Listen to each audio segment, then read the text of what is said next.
Үшінші бүгінгі тақырып ол сөйлемдердің жалғауы.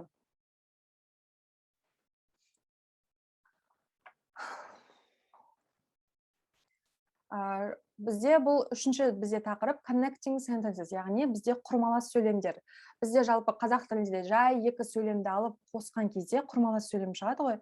Сол корей тілінде де сол нәрсе бар.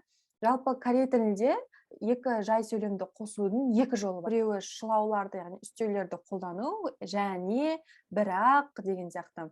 Ал басқа екінші түрі ол жаңағы етістіктердің өзгерген түрлерін қолдану. Мысалы, бірінші алайық, және дегенді. Жел тұрып жатыр, нүкте, және суық. Енді осыны сөйлемді қосқан кезде жел, яғни мына жерде сөйлемді жалғап тұрған және деген бар. Енді бұл сөйлемді бір сөйлем қылып жазған кезде парами пульго чуойо, го деген ол екі нәрсені жалғайтын нәрсе, жалғау. Яғни мысалы бұл етістіктерге қолданады, және деген мағынаны білдіреді. Енді екінші бізде бірақ деген. Кимчи는 맵습니다. точка.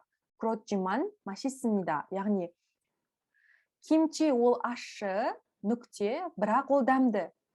Енді оны сөйлемді жалғақ, кимчи ащы болғанымен дәмді, яғни болғанымен деген сөз, жиман, бірақ деген мағынада. So therefore, яғни екі сөйлемді жалғау, нүктені алып тастап. So therefore, яғни сондықтан деген мағынада. 눈이 와요, нүкте, 그래서 길이 많이 막혀요. яғни қар жауып жатыр, нүкте, сондықтан жол бітеліп қалған.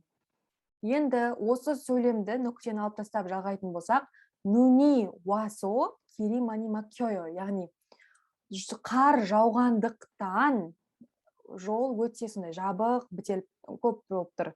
Яғни бұл жерде 그래서ны мына жерде соғып, яғни асо, осо деген жалғауды қолданып, бұл жерде сондықтан, дықтан, яғни бізде мысалы біз былай жазсақ болады ғой, қар жауып жатыр, сондықтан жол өте жаман. Немесе қар жауып жатқандықтан деп, сондықтан деп жазсақ болады, немесе сол дықтанды сол етістікке жалғап қойып, сөйлемді айтып кетсек болады. Сол нәрсе, міне корейский нәрседегі осы міне. Жалпы сөйлемдерді жалғаған кезде, жаңағы және, бірақ деген сөздерді қолданған кезде, онда біз жай ғана соны қолданып сөйлемді құрай аламыз. Бірақ та егер де біз жаңағы дықтан деген сияқты, болған соң деген сияқты жалғаулар жалған кезде, яғни го, жиман, асоны қолданған кезде, онда біз оны етістік, яғни етістіктің түбірі, сөз түбіріне жалғауымыз керек. Сонда сөз түбіріне жалғанған кезде бұл негізі мағынасы бар өзінің, бірақ ол бөлек өзі жүре алмайды. Яғни ол бір етістікке жалғанған кезде ғана мағына береді. Яғни парами пульго чуойо. Жел тұрып жатыр, сондықтан суық. Кимчи가 맵지만 맛있어요. Кимчи ащы болғанымен дәмді.